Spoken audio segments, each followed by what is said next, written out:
Hey everybody, Coach Toolshed here, and today we're going to be discussing Fallout 76 and the conversation surrounding it post-launch. We've now had the game in our hands for 2 weeks post-launch and over a month if people got into the beta before the game actually launched. So, the game's been out for a while. Some people are already well over level 100. I'm not at that point. However, I want to talk today about the conversation that continues to swirl around the game because I keep seeing one defense brought up again and again and again, and I want to get into this and really just show that this argument that's being bandied about just has no credence whatsoever.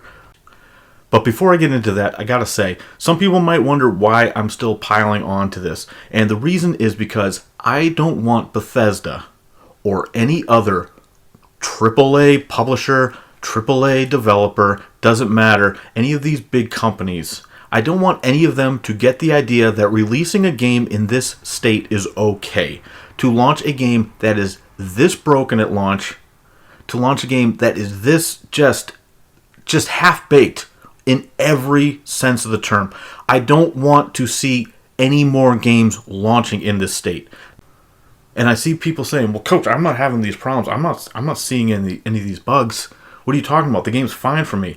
Well, to me, that's the equivalent of looking down at Hurricane Katrina and saying, well, I don't see what everyone's making a big fuss about. My house didn't get flooded when everyone else's house is destroyed. Because the bottom line is, for the majority of people, this game is buggy beyond belief. And that is actually the topic that I'm going to discuss today. But I'm going to discuss the main argument I see, sort of people defending the bugs of the game, which is just mind-blowing in and of itself. But I want to break down the defense that people are using, which is just, like I said before, there's no credence to this conversation whatsoever. But I keep seeing this used again and again and again, and there is no excuse to be made for a AAA publisher to launch a game in this state. But what I keep seeing is people wanting to point the finger at other games and say, well, what about that game? That game launched in a bad state. I keep seeing the same suspects. I keep seeing,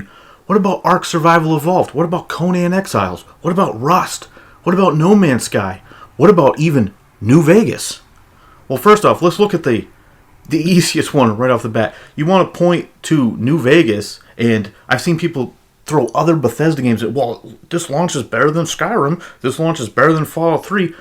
That's not helping your argument. All you're doing is pointing out the fact that Bethesda has a long and storied history of putting out buggy, broken games. And I would debate that this game is far buggier than any other Bethesda game that I've played. Now, maybe it was different for you than me, but I can't play this game at all for any length of time without running into bugs.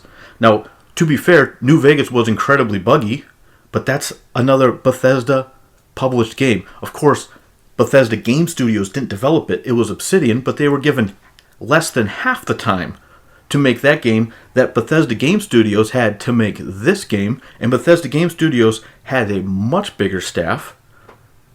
They've swollen to over 400 people just at Bethesda Game Studios in Maryland, and they had multiple support studios that they have picked up and bought over the last year or so, also helping them with this game.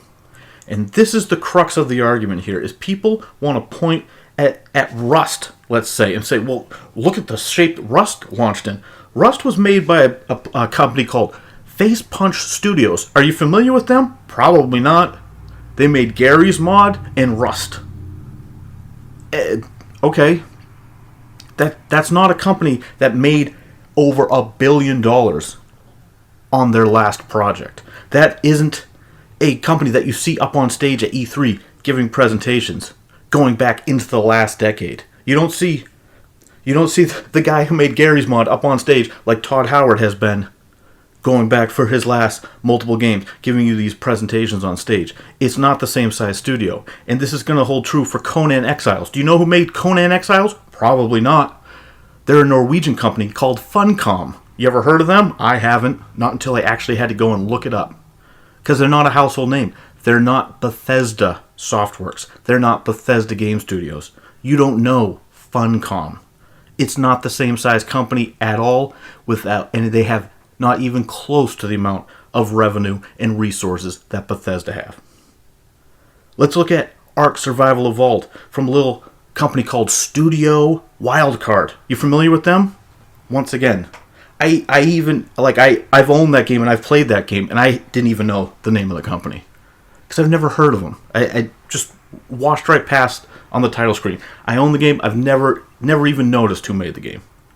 Certainly not someone with the backing and the size and the revenue of Bethesda. And do we need to talk about Hello Games? People keep saying, oh, it's No Man's Sky. It's No Man's Sky. Look how much better No Man's Sky got. Yeah, but people behind No Man's Sky actually had a passion for making the game. Now, sure, they overpromised and under-delivered at launch, but I think everyone who was watching Sean Murray throughout their entire process, and I'm not defending the guy because he made the choice to go out there on stage, but Sony also pressured him into doing it.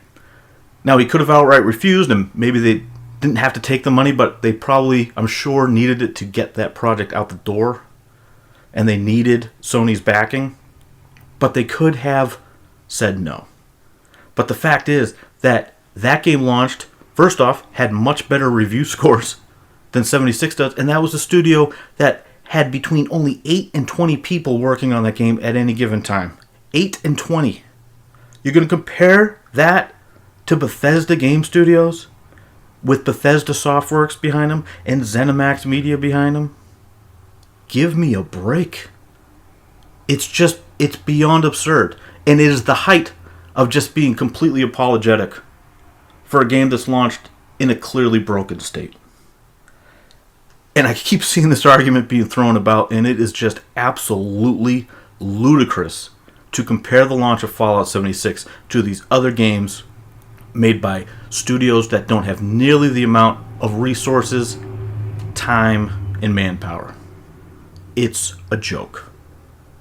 Drop the argument and accept the fact that this game is in fact a mess at launch and will continue to be. Even with these first 2 patches that we got, these stability patches where I'm still getting disconnected constantly. And I have people telling me, oh, it's my bad internet. No, I've said this before on the channel. I am hardwired into a 200 megabyte per second internet connection. This should not be having disconnects. I get disconnected from no other games. It's just this game. Or some other games occasionally, very rarely.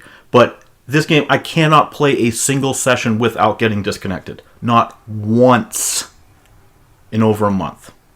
Between the beta and post-launch. After these patches, and people are talking about these stealth patches that they had. Okay, great. What has actually changed? Now, they put out some patch notes today about some fixes that are going to be coming in December. Apparently, we'll see what happens. I'm not going to get into that now. I just want to present this rebuttal to the new ridiculous argument that I see by trying to compare Fallout 76 to these other games made by much smaller studios with not even a fraction of the resources that Bethesda have. This is a joke.